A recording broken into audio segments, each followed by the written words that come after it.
माननीय मुख्यमंत्री महोदयांच्या 100 दिवसाच्या कृती कार्यक्रमाअंतर्गत मी 40 दिवसापूर्वी या गावामध्ये आलो होतो आणि इथे सामूहिकरित्या मोठी शेती आदिवासी बांधव करतात याची मला माहिती मिळाली.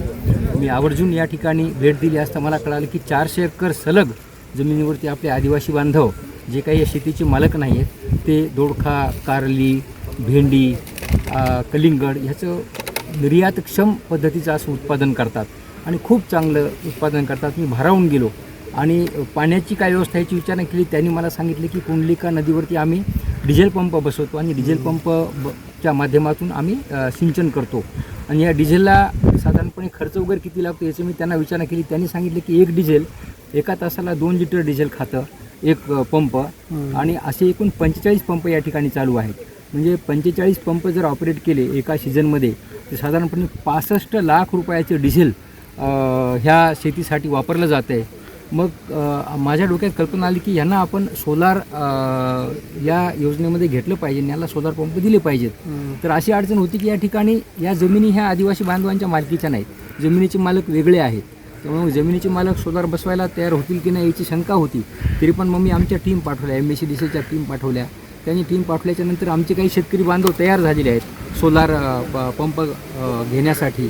मागील त्याला सोलार योजनेच्या अंतर्गत 6 लोकांनी नोंदणी केलेली आहे, त्याची आमची प्रोसेस चालू आहे. परंतु तो सोलार पंप त्या शेतकऱ्याच्या मालकीचा होईल. आमचे आदिवासी बांधव, युवक बांधव आहेत तर ते आज या शेतकऱ्याकडे करतात, उद्या त्या शेतकऱ्याकडे करतात, परवा दिवशी आणखी चौथ्याकडे करतात. मग त्यांच्याजवळ काय आहे, शेतकऱ्याच्या शेतावरती सोलार बसेल पण त्यांच्याजवळ काहीच नाही. म्हणून आम्ही संकल्पना आली की यांना आपल्याला पोर्टेबल आणि मुव्हेबल सोलार संच देता येतो का.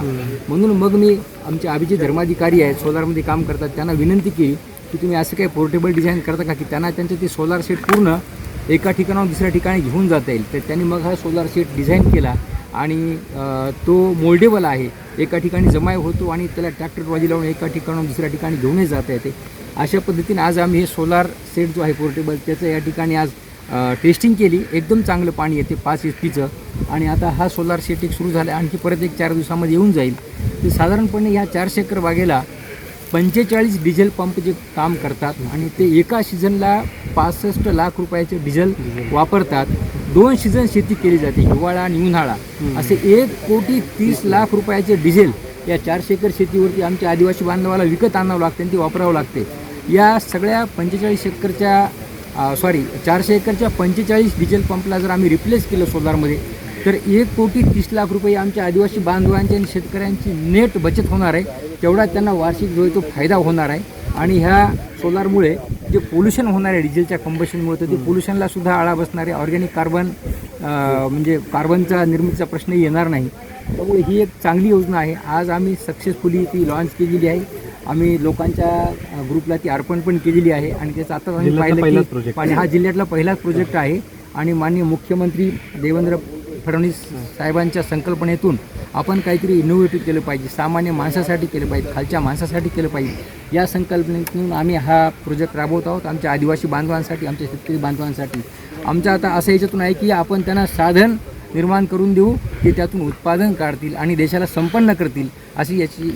आणि हे पहिल्यांदा सुरुवातीला शेतामध्ये उतरले तेव्हा त्यांनी आपल्याला आव्हान दिलं की हे आम्ही करून दाखवणारच. त्यासोबत त्यांचा पुढचा प्रोसेसर हे किती दिवसाची होती ते आपल्याला समजू शकलो नाही, पण ते त्यांनी 40 दिवसात पूर्ण करून दाखवले. आणि अशा आमच्या आदिवासी बांधवांच्या पाठीवर त्यांचा हात आहे. आणि VRTI कंपनी असो या कृषी अधिकारी यांच्या मार्फत भरपूर काही सुविधा लाभ झाल्या आता.